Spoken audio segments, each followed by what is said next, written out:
So in this segment, I kind of wanted to discuss the biggest weakness that Reform UK have. I think at the moment is with Russia, because they keep pushing Russian talking points.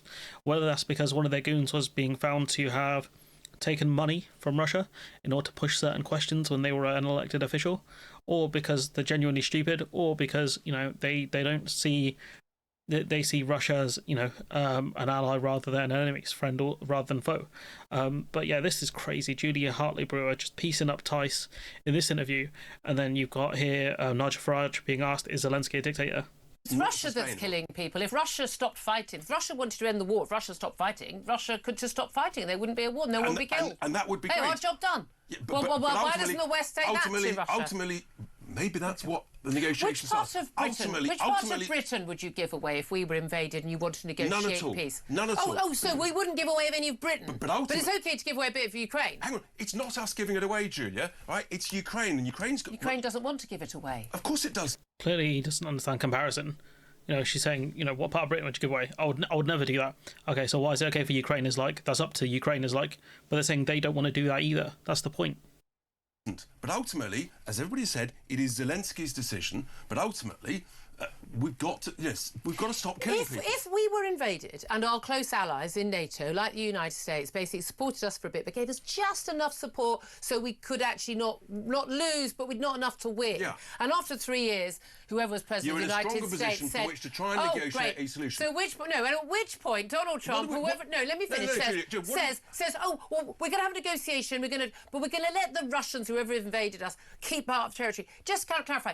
Just how much of British territory would you be willing to give away in those negotiations? On Northern Ireland, chap. Ultimately, in Northern Ireland, there was a negotiation to stop the killing. It involved horrendous compromises that lots of people didn't want to make. Give away territory. We stopped killing people. See, I think he's talking about Ireland here.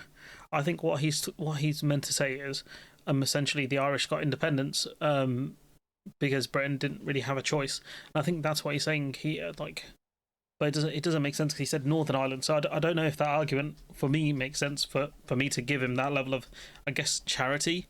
It doesn't really make sense because obviously the UK kept Northern Ireland, so it doesn't make sense. We didn't give away territory. That's also correct. We didn't give away territory to an invading force. That's a ridiculous analogy. No, it's a completely valid analogy. Sorry, who invaded Northern Ireland? Wars stop when people stop killing people. No. This is actually brutal. I watched this clip originally, but this is so bad. He doesn't. This defence he came up with is just abysmal. Wars stop when one side is defeated. Look. Sorry. Have you heard of the Second World War? Yes. Did we negotiate the ending of the Second World War? It's not always true. I mean, some wars are paused. You don't necessarily have to have a winner or a loser. But then again, I guess it's a stalemate. Then I was thinking of North Korea and South Korea, but they are still, in a sense, at war with each other. There are lots of other wars where ultimately people negotiate a peace. Otherwise, you just carry on. How long are we going to carry on with this? Falklands. Yeah, Falklands we won. Oh, yeah. We didn't just negotiate with Argentina and give them some of the Falklands. No, but there's Why plenty not? of other... Why not? That would have stopped the war, Richard. Why not? Look, ultimately, we won that war. But there are other wars where it's a negotiated settlement. Because it's not our problem. Except it will be our problem when Vladimir Putin thinks he can take any territory of any country in Europe that he darn well pleases. And that's why the negotiation is about what is the strength of what is put in place to stop him going any further. That's why I've always said... What's going to stop him going any further? We've just said you can take Crimea, you can take the Donbass. That's the whole point of the negotiation. Is Ukraine going to join NATO and therefore benefit from the Article 4? Well, that's the point of the negotiation. Well, there's no... she's going to say there's no negotiation because it's already been ruled out. Negotiation, is it? There's no negotiation. The Secretary of State clearly don't understand how President Trump works. He starts out in one position. That doesn't mean that's where he settles. The whole point of a negotiation... He's just saying he can't be trusted. Like you're saying, he could say to Zelensky, look, there's going to be NATO troops there. In terms of negotiations, we're not going to give up the Donbass or Kharkiv or whichever region it is. And then in the negotiations, can be like, yo, Vladimir, Crimea is yours. The Donbass is yours. Kharkiv is yours. You have it, mate. You're basically saying that Trump cannot be trusted. Like, this is a really, really poor argument to use here. Set out positions, and then you work out where you're going to finish. You know what you don't do in a negotiation is set out a position where you've given the other side everything that they want. And that's not what I suspect. It's literally what they've done in the last 24 hours. I completely disagree. I just thought Reform cared about national borders. We do absolutely care about national borders. No, yeah, they banged on about sovereignty for like a decade now, but When it's the sovereignty of another country, who cares? Not all of them. Okay. But equally, we don't want to carry on killing people. We're not killing people. But ultimately, somehow, the war has got to stop. It's gone on for 3 years. How long do we keep it going? A decade? 2 decades? How long would you fight for this country? Until I'm dead. Well, exactly. That's what the Ukrainian people But- would ideally do if they were given support. But that war actually- could have been won a long time Have ago you- if have we'd you- given support. Yeah, but there are lots of Ukrainian people who would like to find a way to end this war, okay. including the president. Let's not use up all. I don't know. I think Zelensky would carry on the war if he was given the tools he needed. You know, the reason why this war is coming to an end predominantly is because America are going to withdraw support for Ukraine. And she's also not wrong, because if Ukraine were given the support they needed originally, I think they would have won. You know, the Russian army is very weak. And yeah, this was a really strong kind of attack on Richard Tice here in this interview with Julie Hartley-Brewer, and it's just wild. He really struggled to defend himself. All our time on this. I'm disappointed in I'm people not who believe in disappointed national at all about security. trying There we to are. explore ways to stop killing Right. people. Well, tell your big mate Donald Trump to tell his big mate Vladimir Putin to stop killing people. Then we can solve that problem like that. I mean, yeah, kind of not wrong there. And this is Nigel Farage being called up on this stuff. I applaud President Trump for launching peace negotiations. Our strategy appears to be backing up Ukraine for 3 years into an endless war that they are going to lose at massive cost. So I absolutely applaud the fact that he's talking to both sides.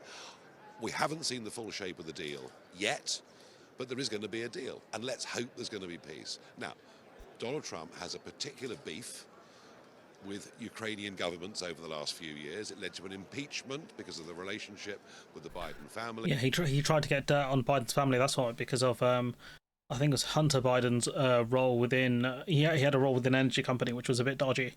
And also there was a certain, I think, an ambassador or a governor he really didn't like over there. And I tell you what, Zelensky, whether you like him or not, has to have elections at some point in time. So let's look big picture. And the big picture is that Trump is doing a great job. Do you think Vladimir I mean, he's not though, is he? Because he's ruled out a load of things that they could have used in negotiations. You know, things like having NATO troops in Ukraine post-war. So, yeah, not great from you, Nigel, mate. Zelensky is a dictator? No, of course. I mean, don't be ridiculous. But you know, you never. Is you that should ridiculous? take- Donald you should Trump. take- Donald you should Trump take- has called him a you should dictator. take Trump. Donald Trump has called Well, that's Zelensky a dictator. Is Well, that ridiculous? If that's what he thinks, that's what he thinks. Is that ridiculous? Take everything Trump says, not literally, truthfully, but not literally. And you guys, this is typical of UK media. You're hung up on the use of a word. He's launched a peace process that might save hundreds of thousands What of do we have? I mean, he's going to give up. He's going to essentially get Ukraine to give up as much as possible. So again, you know, this is really just a hollow victory, I guess, or a hollow peace treaty in that sense. If we don't have words? very important words. P-E-A-C-E. That's the big word that matters. Why hasn't Donald Trump articulated that? Because what he has articulated are falsehoods, one of which is Ukraine started the war. Do you think Ukraine started the war?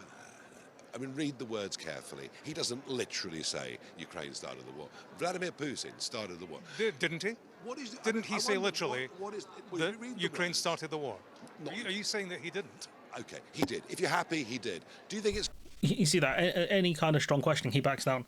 So you know, again, like he's trying to defend Trump by saying, "Oh, you know, don't take him so seriously" and things like that. But like, what are we supposed to believe then? Because we've seen some of the things that he's ruled out. The fact that he's taken Europe out of the negotiations as well, it doesn't really make sense. You know, on the one hand, you know, Americans expect Europe to defend ourselves, which is fair. But on the other hand, they've taken us out of, you know, negotiations in this. You know, especially when it's Russia on the borders in Europe, rather than being a threat to America. It doesn't make sense.